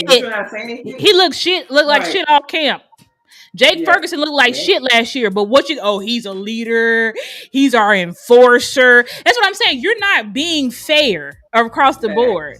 I feel like you're targeting Mozzie. Like I said, and I don't know, maybe it's Mozzie's not doing something behind the scenes, but then when you hear from White Cotton and Flus, they say Mozzie is the ultimate accountability. Yes. He wants to be coached hard. So I'm like, I don't know. Something is off. Something is off. And I'm not liking how he's being handled. Yeah. I'm glad that he made the team, because if he didn't make the team, then who do you have? Correct. Jay Toia? But I just feel like, and I love Jay, but he's got to grow. But yeah, but I don't know. I didn't like that. But Stephen White, you said you got to go. You got to fix your air conditioning. Oh, damn. Okay. Well, appreciate you being in the chat. I hope that works out. And that you can get that fixed. And also, Kim Berry said, I think Perion, Osa, and Solomon will be all over the D line with a lot of 5-man fronts. I can see that. I think they're probably going to try to move, because Flus clearly has a lot of exotic looks. So I can definitely see that happening, Ken. Thank you for your comment. And we almost done, guys. We almost done. But go ahead, sis. Yeah, just a quick note on that. What he just mentioned, and another play we haven't talked. I know we just got through with the defensive edges. But did you see that they kept? I think they put Peyton Turner on like injured reserve or something like that. Sis, they put Peyton really, which I'm not gonna lie, I kind of liked what I saw from Peyton Turner, but I know a lot of people hated him. But I was like, he was actually, because I remember like watching training camp clips, and I'd be like, ooh, 98 seemed like he did something. Who is that? And I'm like, oh, that's Peyton Turner. And then saw him had some flashes in the preseason. So I don't think he was worth putting an IR designation. Right, that's my thing. That felt a little bit weird, because I'm like, but at the same time, politics maybe, because like are you making sure y'all keep all your free agents that y'all brought in? Y'all kept Devontae Williams, y'all keeping Solomon. That's a point, sis. They kept almost every free agent that they brought in. Even Paris Campbell, I think they gave him like a settlement or something like that. I know he ended up getting hurt, they ended up giving him a settlement. Yeah, they gave him a settlement. And then maybe it's with them. It's like, oh, he's a former first round pick. They trying to give him a bit. And it's like, again, I like some things that he did, but it was just like, was he worth putting IR on? I don't know about that. But who knows? I mean, maybe they think so. Maybe Flus was like, nah, I really like him. Like, let's just get him healthy and see, but I agree with you. There's some flashes. And shout out to James Simmons. Thank you for joining us. Really, what's up, James? Glad to see you. Glad to see you so much, James. How you doing? And then we talk about the linebackers. None of these are shocks to me. I'm not shocked by anybody. Damone balled out in preseason. Maris balled out. I feel like Shamar, he might have made some mistakes, but I feel like he played very well. You see that he's going to be very good. He's growing. That boy tackling machine. I love tackling machine. He had that pick. I like Shamar James a lot. Like, and he's only 20 years old too. And then you've got a long time to like develop him. Then you got Jack Sanborn. We already knew he was making it because he's Flus's guy. And then Kenneth Murray, we knew he was making it, because if there's any other person besides Hunter Lukey that Shotty just lights up when he talks about him, is Kenneth Murray. So we already knew Kenneth was playing, and they did not. K9. He got a nickname for him. K9, right? And they made everybody play in preseason besides Kenneth Murray. That part, and he missed most of the camp. So how you get a job? I'm sorry, man. I'm sorry. It was like a week and a half. I think because he had that baby, but they did not make Kenneth Murray play at all. So he was also just guaranteed a spot. Now, granted, I love Kenneth Murray. I was ecstatic when we traded for him, but at the same time, it's like, you didn't think you wanted to see no snap, so it's just like, okay, the roster was fixed, guys. That's what we're trying to say. A lot of this roster was fixed. It was fixed. They already had it set in stone. You know what I'm saying? And it was just a couple players that I think changed their mind, like James Houston, Perion Winfrey. You'll even see Zion Childress on here, but we just cut him. Right. We just got to make room for two cornerbacks from another team. That was weird. I'm lost. I'm completely lost with this roster. It's kind of confusing. When we look at these cornerbacks, though, of course, there's not really any shocks beside one, Diggs is on the 53. Correct. But he's way ahead of schedule, Steven. And Jerry, but he's clearly way ahead of schedule because Diggs got that surgery at the end, and that surgery that he got, that knee graft, it usually takes like over a year to come back from. So the fact that he's already cleared. He passed his physical, and can actually be on the 53 is crazy. You know what I'm saying? So shout out to Diggs. I mean, and that does make us feel a lot better, especially about the cornerback room, because if we can get him back in September, I mean, that's really going to help us. Now that does sound crazy early, but I mean, if he's ready, he ready. I mean, what can you do? Kalen Carson, I think we put him on IR. Yeah, we just put him on because I was like, Kalen Carson missed the entire offseason. Yes. So he definitely just made the roster because I'm trying to figure out what they see from him. I'm trying to figure out what they really see from him because what was that Eric Scott last season that they cut? Right, that's what he looks. That's who Kalen. Right, but Kalen, who had shown baby seat, he been hurt. Carson, he been hurt the whole time. He was hurt last year. We had to put him basically on IR. Then he was hurt. He missed the entire offseason. And nobody will say, like, what the hell is even wrong with him that he had to miss the entire offseason and made no progress. Right. It feels like he should have been cut. But whatever. I mean, you know how they want to put points. And I'm lost on that he was our steal in the 4th round, so they want to try to give him a chance. But it's like... Even when he was playing, he really didn't, I mean, I know he was still a rookie, still trying to grow into the game speed, but he wasn't playing that well to be given this much of a benefit of the doubt. He was not playing well. He was not playing well at all. I know we down bad at corners, Cowboys, but y'all just got 2 more in the room. Like, obviously, like. I'm sorry, my God, he was not good. He was There's another point on Childress, like you mentioned earlier. I think it's crazy. I mean, I know they potentially going to bring him back on the practice squad, but I think it's dangerous. And for him and another player too, Elijah Clark, I was surprised that they left them both on the practice squad. Or I don't know if they're still in there now. I think we brought back. Yeah, they're both. They moved both of. Yeah, Elijah Clark is on the practice squad, and also Zion. I think. Yeah. Well, they didn't. Too. They didn't put him. Kemon back too. Kemon's on the practice squad too. Kemon's on the practice squad, Elijah, and then Zion. They haven't added him yet, but the goal is to add him back tomorrow. They said. Okay. So, I definitely feel like Childress and Clark. I feel like they're a little bit more similar, but I definitely feel like they should cut those two and maybe not keep. I love Kemon, but I just feel like he didn't show. I know he showed a lot, at least in my opinion, a lot more in coverage, but I feel like they were looking for more from him around the line of scrimmage. I don't think he showed that, and I love that he's back on the squad. But I feel like Childress and Elijah Clark, even coming back from injury, I think Clark had limited snaps, and he still turned up. They're very physical. Guys take advantage. They're very physical safety, cornerback, however you want to call it. I think Elijah's a safety, but Zion's a cornerback. So they're very physical, which I knew when we got them. Like, that's what Flus is really looking for in his scheme. Yeah. But, they ended up making the cut. I am glad. I know his name is on here, but he did get cut. Andrew Booth. Yeah. He got cut today to make room for those extra corners because I was like, listen, another guy who's not on here that I'm heartbroken about is Izzy. Yes. How do you sign one of your own players, and then you still end up cutting him? I was surprised at that. I don't know what it is, sis, but I'm kind of glad that they cut him because it's like this kid has been here since 2021. Yeah. And that's 3 different coaching regimes where they just don't see it in Izzy. I don't know what that's about. I feel like every time he plays, he makes plays, but 3 different coaching staffs did not believe in him to give him real playing time. Zim actually gave him the most playing time he's ever had. Yeah.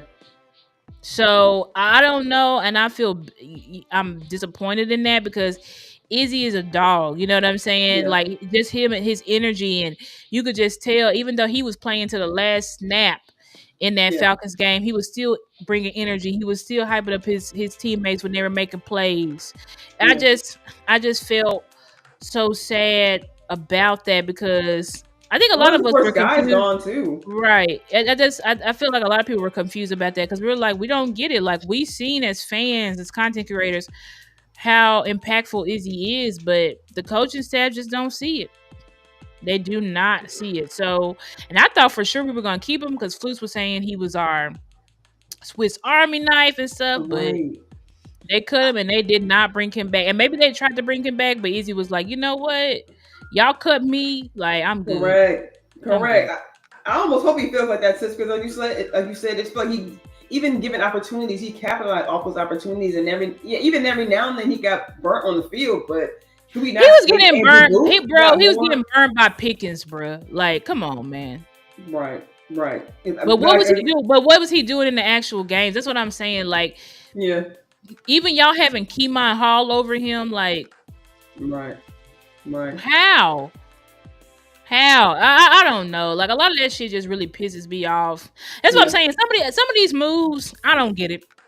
I don't get how you looked at Andrew Booth and said he's better than Izzy. Oh, right. I think that's what in the first. I think the first preseason game. Like if Andrew Booth is our best corner on this field, like that's a problem. Like that's not, at least for me. That's not good for me. And then, like you say, you made a room for a Kalen Carson who hasn't shown right, anything. sis. It's like Kalen Carson is here over Izzy. Like, it's a joke. I don't know, guys. Like, it just doesn't make sense. It doesn't make sense because we saw what Izzy did and does when he gets playing time, and the coach said, nope, not good. So whatever, man. Right. I don't get it. And of course, y'all know Dono is the biggest liability. Y'all, I would encourage y'all, go watch Okoye's video about Dono versus Wanye Thomas. Donovan Wilson was literally single-handedly. He was a target. He is our new Anthony Brown, where teams are like, where's Donovan Wilson? Attack him. Right. Anytime we attack him, touchdown or big game. Yeah. So Dono, but y'all know he's stuck here because he getting the money. Like, that's the shit that I hate. Because it's like, you should have been cut. Donovan Wilson should be cut. Yeah. Now, Malik Hooker had a pretty good camp. And he's Fluce's guy, so I knew he wasn't getting cut. But Donovan Wilson...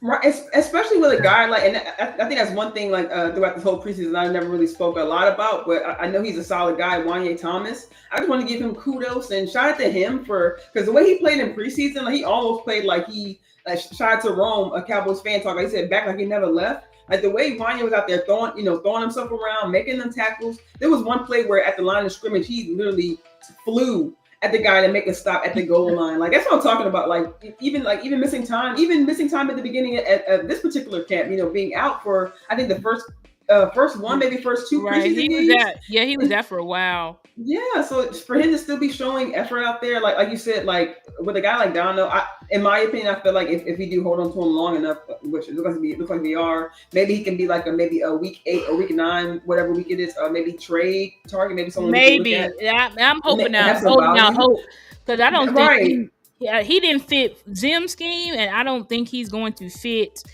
I don't think he fits Fluce's scheme either. I do not think he fits. And shout out to the VI Cowboys. My first time seeing you in the chat, but thank you so much for your support. He said he's gonna ball out with another team. Go Izzy. I hope so. Yeah. And then our guy Battle Cowboy 999. I agree with what you said. Said in the Bucks game in the playoffs, he was about. That's what I'm saying. He was balling, and they just stopped playing him. I don't know. And with Wanye's gotten significantly bigger, y'all. And so I'm a little bit worried about him being able to move as fluid with that weight. Now we got to see. And I don't know why they made him gain so much weight. Now I appreciate him like flying around, playing with around a line of scrimmage. But it's like, bro, he was one of our best cover. To be honest, I did not look at Wanye in depth until I watched that Okoye video. I'm like, dang, this man really is out here covering. Like, I didn't know Wanye could like cover like that. Like he can cover. So it's like, did y'all make our best cover, like versatile player, gain all his weight? Like, I don't know if he gonna have his twitch and stuff, because the one play, I didn't look at his film like in depth for preseason, but I remember him getting burnt on that one play versus the Rams. Like, the guy was, what's his name, just missed the throw. So I'm like, I don't know, man. I'm a little bit concerned. I'm concerned, but I am glad that he made the team, though, because, he has been one of our very good players that was hardly getting playing time because he is in a room with Donovan and Malik Hooker that he just can't move up the depth chart. So, yeah. Yeah, and hopefully, like you do, I mean, it made me think back to Jake Ferguson last season, and even I wouldn't say CD as a prime example, but I think after hearing off seasons where both guys, those two guys, put on weight during the off season, and then they get to the season, and once they start playing, you start seeing them have some nicks and bruises. Like we already seen Wanye come in some time, so hopefully that doesn't have anything to do with the weight gain. I know last season they talked about Ferguson being in the weight room, and then he had kind of a down year. Took a lot of injuries, and the same thing with CD. I know he kind of got in the camp late, but he took a lot of hits to his body too. So hopefully, the weight gain doesn't have anything to do with Wanye's earlier injury in camp. But like I said, I love the way he's been flying around out there, and hopefully he does get more opportunity like Battle Cowboys 999 did say he should have been playing last year. And just seeing Wanye in different camps, going back to last year, season before that, they were giving him more opportunities on special teams. I think making returns, just being more involved. So finally, hopefully, him being able to get his full opportunity, maybe to get back to playing some free safety. Because he's great in coverage. We know his closing speed is, in my opinion, one of the best on the team. Because I love the way he closes speed. About Demo's closing speed. Seeing some of these other guys in the preseason, just some of their speed, show up on film. Like I said, seeing number 2 out there, and now he's, we're in the new number this year. I'm like, who is that? And I happen to remember that's Wanye now. And I'm like, he's still showing some speed out there. So hopefully, like you said, hopefully it doesn't, hinder him in any way, because you definitely will see that play out there, because we, with them big plays happening on us, from time to time. Mm-hmm. We know last season was bad, but hopefully we can kind of keep it at bay this season. But we need someone to be able to stop those big plays, because that's one of the big major mistakes that the Cowboys make. As far as our secondary, that's definitely one of our down bad positions. Right. I agree with that. And I'm hoping for the best. Dang guys, we've been on here long. Let me see. Yeah. Do we go through we can just show the practice squad list and then just close out.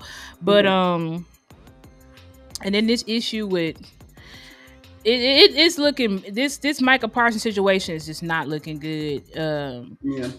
Now the Cowboys said his back, and first of all, we all know ain't nothing wrong with Micah back. Ain't nothing wrong with his back. Let's just start there. Ain't nothing wrong with Micah back. What's wrong is that he don't have his money. And so he's trying to now figure out a way. Like this agent, y'all, I don't give a damn what nobody say. Mugaleta, he's nasty. And he is not going to stop until he gets Micah the number that he wants. And he will force a trade. He's preparing Micah for the long haul. So Micah's going out of town trying to get some second opinion on his back.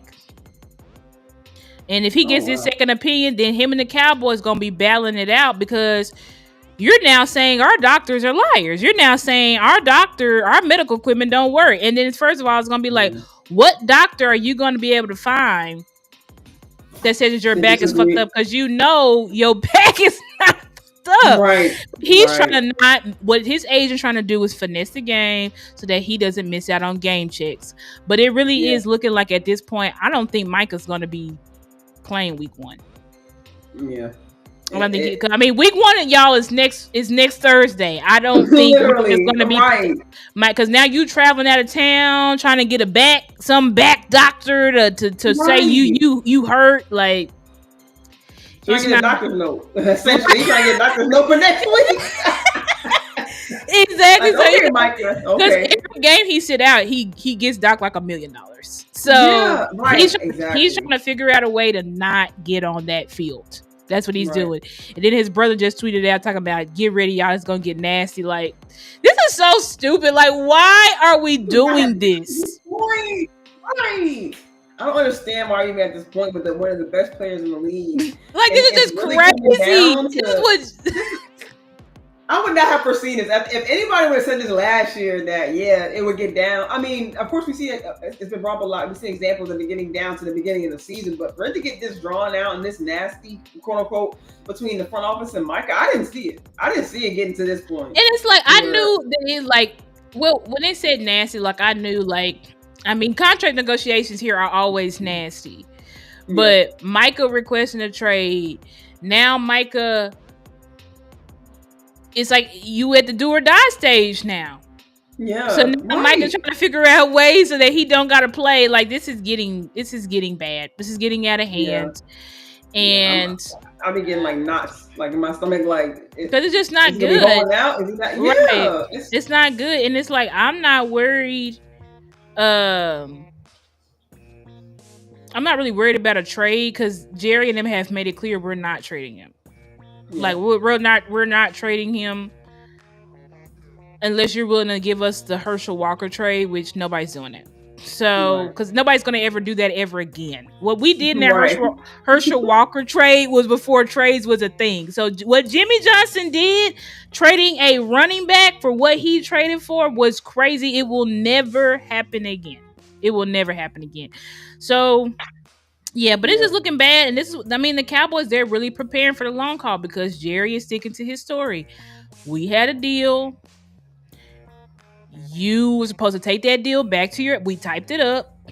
We sent it over to your agent so that he could just review it, make sure we wasn't screwing you over. And then the agent said, don't like this price. We're starting from ground zero. That's crazy. And so now we at that. Now, and right. now we're at this point because it's like, Micah, you went in, you talked to Jerry, you discussed numbers. Now you can say all you want. Oh, I didn't know I was in a negotiation. Yes, you did, Micah. Because anytime you talking numbers and in years, Jerry said y'all talk numbers, years, guaranteed. Right. Y'all was in there negotiating. Y'all basically built out the skeleton of the deal. Jerry was like, all right, bet. Like, let me send it over to your agent, have him review it. And the agent straight up said, nah. We're starting from ground zero. And so now this is where we're at. Because Jerry feels like I shouldn't have to start from ground zero. We already had the agreement.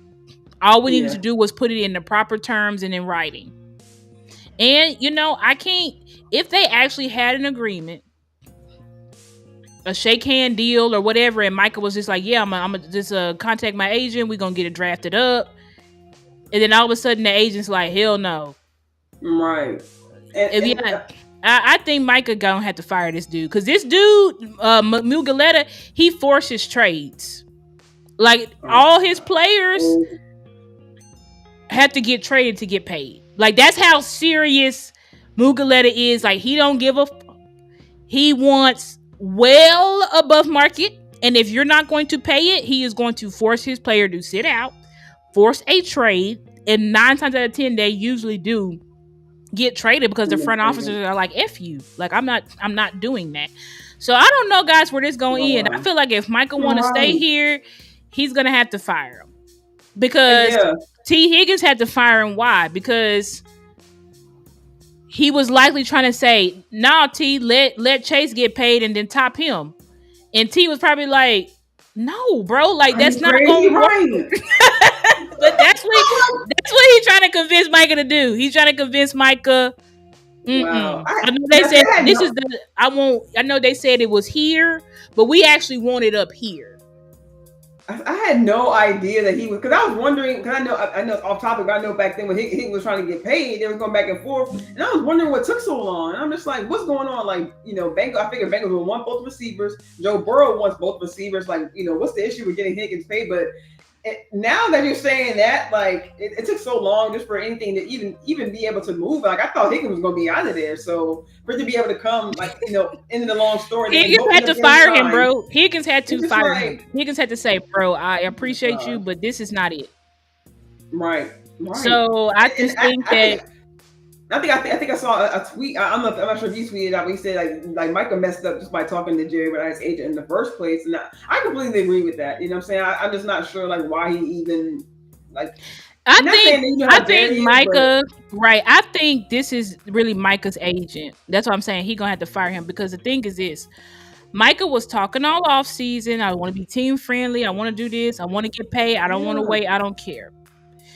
You did this. You went in, talked to Jerry for 6 hours. Right? You went in and talked to Jerry for 4 to 6 hours. Y'all hammered out this deal because you said you didn't want to wait. You wanted to get paid now so you didn't have to worry about it. And when he went back to his agent told him, nah, man, we can get you way higher than that. And Micah then went back. I do believe this. I do think Micah then said, okay, yeah, I'm gonna just let him handle it. Yeah. But it was like You trying to let him handle it when you already worked out a deal. That's the Right. issue. Like now you're trying to get your agent to start from ground zero. That is effed up. And anybody can say, "Oh, well, Yeah. he's not supposed to be negotiating with the uh he's not supposed to be negotiating, with the players." But it's like everybody does that.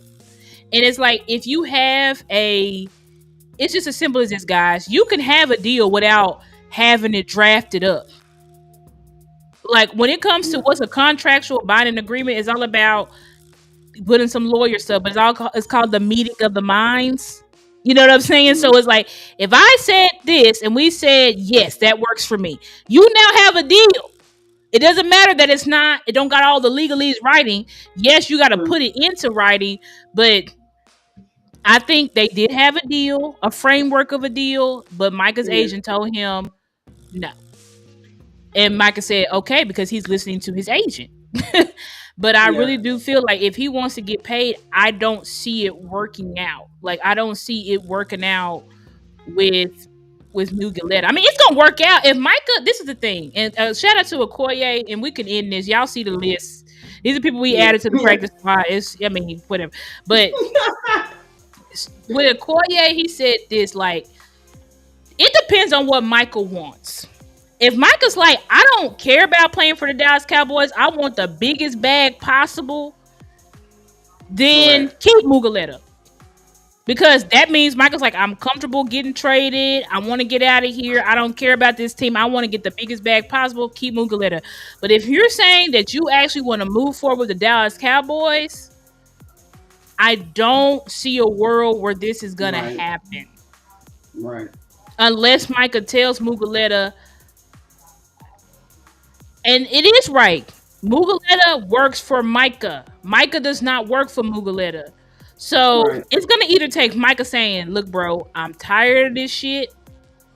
Get the deal done, or you're fired." Yeah. Period. It's either gonna take Yep. Micah doing that, or he just gonna stand pat and he's like, "Listen, I'll get traded. I don't give a fuck. I want Right. I Right. want that whatever number the Mugaletta is putting out there. That's what I want." Well, he put it out there because that little Ricky report. I know that's Micah's team to put that out there. That the Packers have a 45 million. So they just told you what they want is $45 million. That's what they That's want. what I figured too. That's what I figured too. I'm like, there was no numbers kind of circulating at all. All Like of a really. sudden, then it's like, oh, they have a $45 million deal on the table. Right. Yeah. So that's the number, guys. If y'all want to know what does Michael want, what is he asking for? $45 million APY. Yeah. Who knows what the guarantee that they want? Guaranteed. Jerry Right. said the guarantee was the highest non-paid quarterback. So whatever the highest non-paid quarterback is right now, probably just add 10 to 20 million on top of that is probably what they're asking for. Yeah. Yeah, but it is what it is. I think Micah gonna have to make a decision. That's how I feel. Like Micah, you're gonna have to make a decision because either you want to be in Dallas or you don't. That's how I feel. Like either you want to be here and you want to get this shit done, or you're like, nah. If Jerry, if the Cowboys, I'm done. If that's the case, then all right. I mean, what can you do? What can you do about that? But everybody in the Right. building is saying that's not the case. Diggs said that ain't the case. Dak said it. So clearly, Micah wants to be here. He's just Right. right now torn between keep it good with my agent or do this deal with Jerry. I mean, that's pretty much where he's at. Right. And even at least for me, in my opinion, when I saw the picture of Jerry and Michael's mom like smiling, I'm like, maybe my first kind of thoughts was like, hey man, if his mom is smiling, hey, I ain't, not saying I ain't worried about it no more, but I mean, she wouldn't be smiling if Jerry was really doing them down and dirty. So I'm just like, hopefully, I'm still waiting on them to come out and say, hey man, we got this deal. We really did get the deal done, back in March. And we just I mean, I'm we hoping, been I'm playing hoping y'all, for you it. know what I'm saying? But I'm hoping for it. In anger, he said, if it's David puppeteering Michael so hard that he scrubs his social media and doesn't have his own mind, do you really want such an impressionable type on your team? I mean, angry. It goes to a point where Micah is thinking, I hired David for a reason. I need to trust him. I don't know what conversations that they've had, but it's very difficult when you have somebody like David Mugoleta in your ear telling you what to do. And yeah, I think Right. everything was scripted. The trade clause, trade me, scrubbing, all of this is. I'm willing to bet if you go in David's office, he gives Micah a packet and says, "This is the play. Sit Right. tight." That's Right. so. Yes, I do think David told him to scrub his social medias. I do think David told him this is the trade request. Micah didn't draft that letter. David did. I do Right. believe so. Everything that's happening, I believe that it is David telling him this is the playbook. Trust me, I'm the hottest NFL agent. Look at all this money. I got all these players. I got JC Horn, this crazy ass contract. He ain't did shit. Like, just shut up and let me do it. And so that's what Mike is doing. He's trying to let his agent do it so that he can get him this crazy record breaking deal. I'm just Right. saying, I don't know if that's the right move. But like I said, it all depends on Micah, really. Like, Yeah. Micah gonna have to make a decision. Yeah. Because Hopefully. again, David, he don't work for David. David works for him. That's all I can say on that. Right. No, I definitely agree with everything you said, sis. And like you said, I didn't think it would get to this moment, and especially this close to the season. I mean, I thought maybe we could, get the training camp or even the week before the regular season starts. But with one of the best players in the league, I just didn't think that it would get down to, Right. I didn't maybe think say it would get whatever. down to this. And I hate this shit because I wish. It's not about taking sides. It's just about. And people are like, well, they didn't do this. The CD was already paid. Dak was already paid. I was like, because CD stayed away from the building Right. and did not Right. engage in no talks with Jerry ever. Right. So the agent already, so the front office already knew if They I want can. this deal They done, couldn't. I had to talk to the agent. Right. Period. That part. They knew they couldn't Micah, get a CD. Same Micah, thing with Dak. Even Dak was like, "Look, I'm gonna let my angel hand. I'm gonna let my angel right? handle that. Dak was They like, got I've their handle never on that. I'm talked not even numbers worried with about that." Jerry. I've never talked numbers. Like that's what I'm saying. Micah didn't do the Yeah. CD and Dak route. Micah Right. thought Right. that this is my opinion. Micah thought that he was special and that he was Yeah. going to what he wanted to do was just like get close with Jerry. That's why, Exactly. oh, we in the booth talking, we this, we that, we Jerry, we At went the on Super private Bowl. at the Super Bowl, we went on private car rides and all of Yeah. this stuff. So he thought I'ma just become best friends with Jerry. Right. Jerry's gonna respect me. Jerry's gonna give me my money. It's gonna be easy. 1, 2, 3. I'm not gonna Yeah. hold out. I can work out this deal. Me and Jerry buddies. Me and Jerry best friends. And Yeah. it was just like you F what's it say? FAFO, Right. around and Right. found out. I mean that Yeah. you should have, and you just saw CD and Dak go through it. So it's like, as a Right. young man, Micah, you should have talked to them about this shit. Yeah. They just went through it. So you should have talked to them and been like, bro, what's the best path for what should I do? And they would have been able to give you the wisdom. Yeah. Yeah. But And you even didn't. and even shout out to CD. He said in one of his first pressers, he said something like, going back and forth with with the Joneses in the media is not a good idea. And that was like CD OTAs said, or spring don't camp, something like play that. the media game. And see, CD agent is smart because his agent Right. just said, just stay quiet, just keep working out. I'm gonna get it paid. And guess Mhm. what? He got him Yeah. paid. But Micah, you did the media tour before you talked to Jerry. Then you talked to Jerry. Then you and Trey doing this United Front, like y'all Right. going at the front office. Now you doing trade requests. Now you putting this out and that. It's like, you're not going to win the media game against Jerry Jones. He is Right. the media. Correct. And Talk so I feel facts. like Mugoleta has no idea. It's like Mugoleta. Well, he's worked out some deals because I think he's some of the lower people's agent. But I think Mugoleta really thinks that, or maybe Mugoleta just don't care.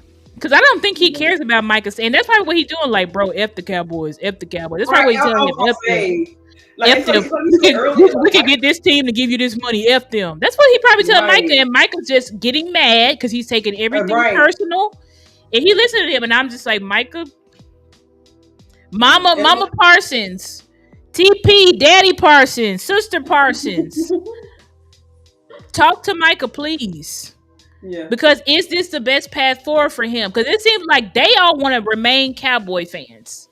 Right. They don't want Micah traded. Yeah. And I feel like at this point, I don't even know if Micah listens to his family. I feel like he's really just listening to David only. And I don't know if that's a good idea. That's all I'm saying. That's all I'm saying. And who knows? Maybe tomorrow we'll wake up and they'll say Micah Parsons is paid, but I highly doubt it. But anyway, we need to get we've been on here almost 2 hours. Thank y'all so much for rocking with us. We really appreciate y'all support. To everybody in the chat. Really great seeing some new people in here. Really appreciate y'all.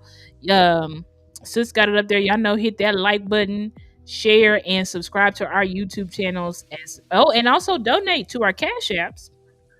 Yes, please. Mine is on the screen. If you could remove, that's our Cash Apps, guys. So please donate to our Cash Apps. Thank you so much. Sis, you have any final words? Yes. Just a quick note on that. Shout out to Julius once again making the donation. I think within the past week, I forget the exact day, but really appreciate you. Like I just said, you're a very, very loyal follower of our. You talking about JV? Yes. Yeah, shout out to you, JV boy. Thank you so much. Steadily donating all the time. You know what I'm saying? That really keeps us encouraged and just really keeps us going. Right. Thank you so much, everybody JV. who came through as well. All other loyal friends of ours, Angry Cowboys fans. Shout out to you jumping in the chat with us. Really appreciate you. B.I. Cowboy, Kelvin Hicks. Angie jumping in. Hope you still Angie, everybody, thank y'all so much. And let me give some shout outs with a Cash App because I missed you, Barry Bidwell. I didn't see that you donated to me July 30th, but thank you so much, Barry. The Lunatic, you donated on August 13th. Thank you so much, the Lunatic. JV, you donated on August 19th. Thank you so much, brother, for donating. And then Sandra Abad donated to me today. Thank you so much. I really appreciate everybody donating to StarChasers Sports. All of y'all money goes straight toward. I'm almost getting close to being able to afford my software. So y'all I'm about $20-$30 away from being able to get that software so I can bring my buttons back into the show, my sound button. So y'all help me out. I appreciate y'all so much. Yes, facts. Appreciate everybody joining us. Thank you so much for your time. Since I know we ran long, but I really shout out to you. It was great. We talked some good ball. It was a great show. Shout out to the Cowboys. Shout out to the NFL. Thank you for the roster drop and thank you for the news. Please, guys, keep your notifications on. We do hope to be back next week. Hopefully, right before the season kicks off, we'll be have a fire show for you guys. Thank you for your time. Thank you, sis, for your time. Thank you for joining us, you guys. We'll see you next week. Peace out, y'all.